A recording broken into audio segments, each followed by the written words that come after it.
Hey guys, and happy Tuesday. So I know it's been a while since I've been on and done one of my devotionals, and I apologize, but again, life just kind of happens and I haven't been able to record them. So I'm going back to the ones that I've done, but I haven't recorded. So this one is called, and if you're new, welcome. If you are returning, welcome back. My name is Melissa, and this is Java Jesus and Journaling with Melissa. I do have another channel. It's a DIY channel, and it is called Melissa Makes It DIY. So I'll have all that information in the description box.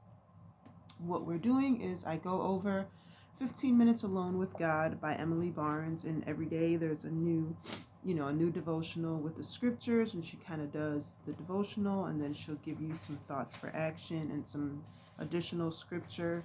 I have not been very good about adding the other information into my description box, and I apologize for that, but I just run out of time. The days are just not long enough. The days are not long enough. So I'm going to go ahead and get into this one because it's a pretty long one. And there's quite a few scriptures. So we're coming out of the book of Proverbs, but she has quite a few different chapters and verses. So I'm going to go through those, kind of read them as quickly as possible and get through this devotional.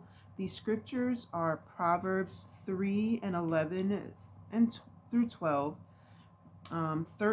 chapter 13, verse 24, chapter 15, verse 13, chapter 17, verse 22, chapter 22, verse 15, and chapter 29, verse 15. And I don't know why it's broken up like that, but she's just, kind of giving us a lot to think about, I guess.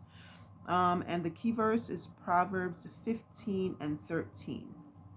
So I'm going to go ahead, kind of go through them real quick, read those, and then read the devotional. So Proverbs 3 and 11, and I'm reading out of my Max Lucado Inspirational Study Bible.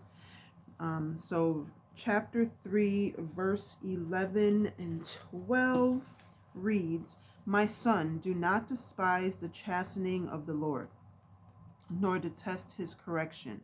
For whom the Lord loves, he corrects, just as a father the son in whom he delights." That was chapter 3. So then we move on to chapter 13. At least she put them in order, so I don't have to keep going back and forth. Chapter 13. Where are you? Oops, that's 16. I went too far. So chapter 13, verse 24 reads, "He who spares his rod hates his son, but he who loves him disciplines him promptly." Then chapter 15, verse 13, "A merry heart makes a cheerful countenance, but by sorrow of the heart the spirit is broken."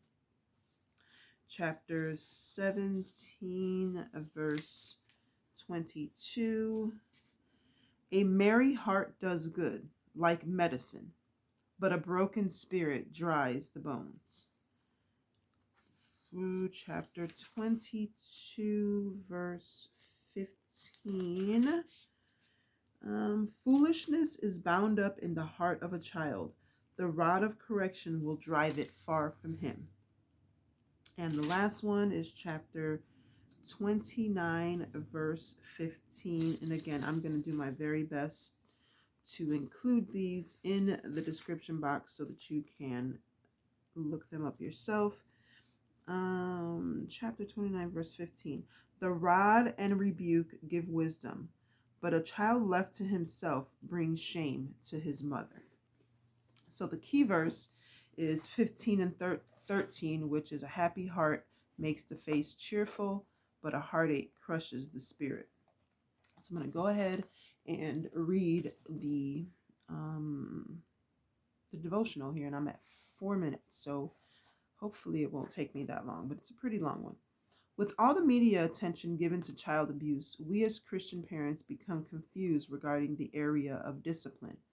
The book of Proverbs, fortunately, contains some specific verses which offer good biblical principles for raising our children. We often feel we are in a tug of war between child and parent. The natural tendency is to throw in the towel and give up. Far too often, we have seen parents who have given up this task to gently yet firmly shape their child's will, as would a trainer of a wild animal or as the potter would a piece of clay.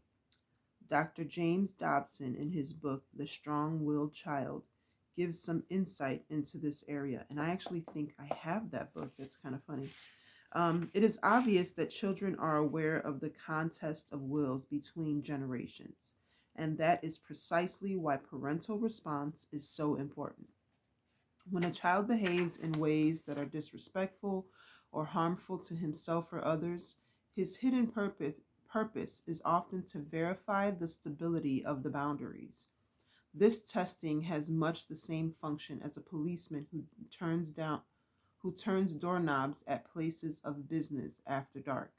Though he tries to open doors, he hopes they are locked and secure. Likewise, a child who assaults the loving authority of his parents is greatly reassured when their leadership holds firm and confident. He finds his greatest security in a structured environment where the rights of other people and his own are protected by definite boundaries. It takes a special kind of person with godly wisdom to provide this kind of balance. How do we accomplish this? First, we must note there is a difference between abuse and discipline. Proverbs 13 and 24 tells us that if we truly love our children, we'll discipline them diligently. Abuse is unfair, extreme, and degrading.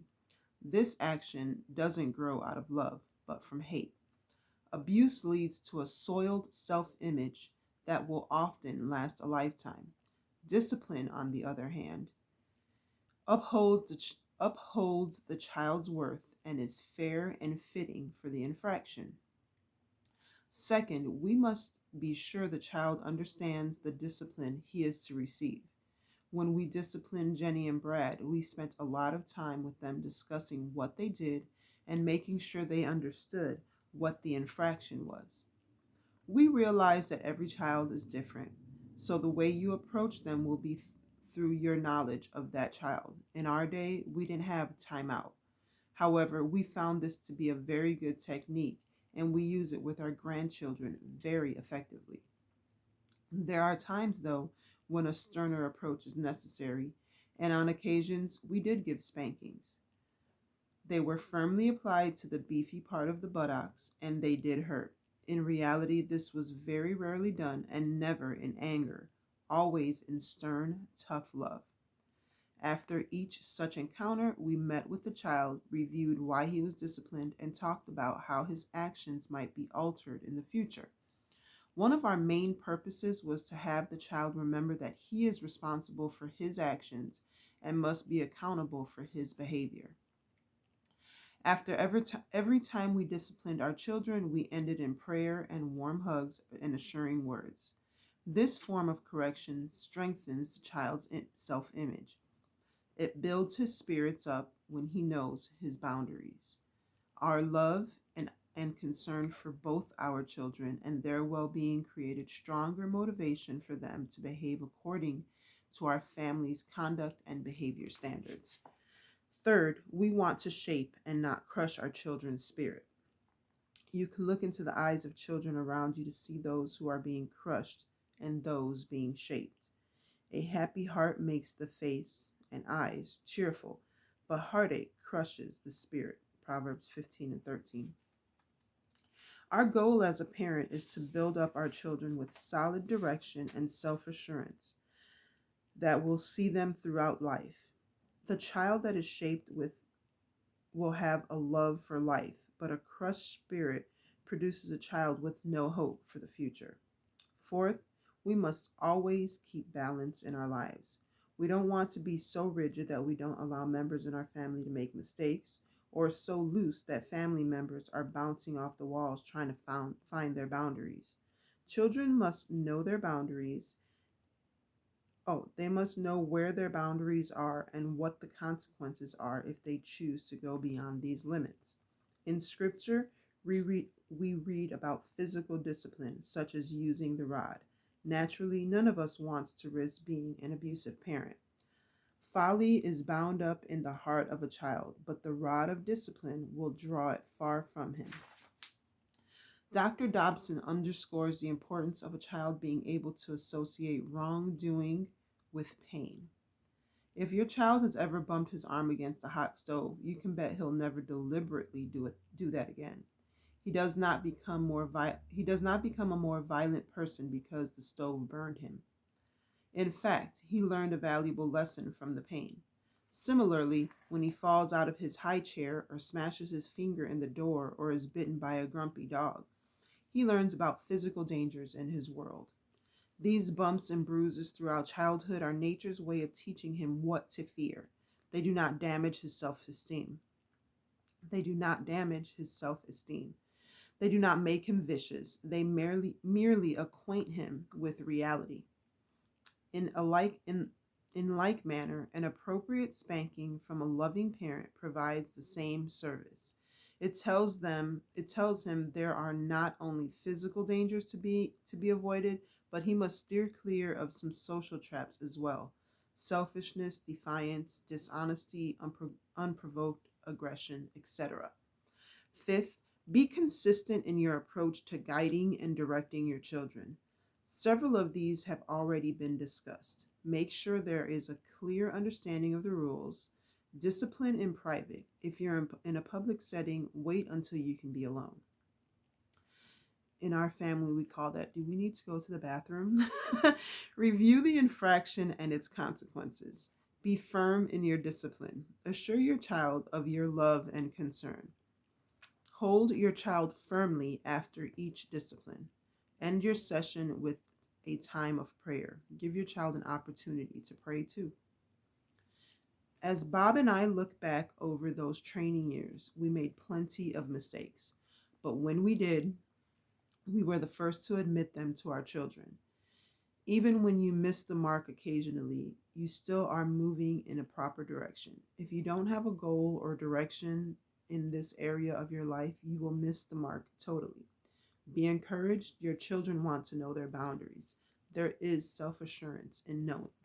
So the thoughts for action, and I think it's very important, this last little paragraph here is where she says, but when we did, like when they did make mistakes, they were the first to admit them to our children. I think a lot of times um, we have an issue admitting to our children when we were wrong. Like if we yelled at them even though it wasn't something that was their fault, or our punishment for whatever they did was too harsh, or whatever the case may be. I think as parents we feel like we shouldn't have to apologize, or I don't know what it is, but I have learned over the years that it's okay to apologize to my children and let them know, hey, I was wrong, I was upset, I yelled at you and you didn't deserve that, or whatever the case may be. And I think that's a very important part of parenting, to know and not say, and it's not a matter of, you can still do whatever you want to do or anything like that. But, sometimes we do react out of anger, or we react without all the information. We don't allow our children to explain themselves. Maybe in their mind they saw it one way and it made sense to them. So allow your kids an opportunity to explain themselves if it's something that especially if it's something that they don't generally do. You never want to be that parent that's like, oh, my child would never do that, because we really don't know what our kids do when they're not with us. The only thing we can do is pray that what we've taught them is there, and they are living according to those things. But there's so many outside pressures, you just never know. So give your kids an opportunity to explain themselves, not make excuses, but if there's a valid explanation, give them that opportunity to explain themselves. And don't think that just because you're the parent, there's never a time where you have to apologize for something that you did, because there are times we're just wrong. Thoughts for action. Do you have a clear direction in your life regarding your children's discipline? If not, Spend some time today thinking about it and possibly write down some of your ideas in your journal. If you are married, you may want to review these ideas with your spouse. Tell each member in your family today that you love them and state why you do. I'm a little bit over 15 minutes. I'm just going to read these additional scriptures and I'll be out of your hair. Mark 12, 20, chapter 12, verse 28 through 31. Galatians chapter 5, verse 16. 1 Peter chapter 5, verses 5 and 6. And Colossians chapter 3, verse 17. That was a really good devotional today. It really hits home, and I am, glad I reread it. And that is it for today, guys. Sorry, I was looking down. I closed the book and I didn't mark it. Um, but that is it for today. I will try my very best to get in here and put this information in the description box because there were a lot of scriptures included in this one. So I'll go ahead and get that to you guys if I'm able. And that is it. Until next time, be blessed and be the reason someone smiles. Bye, guys.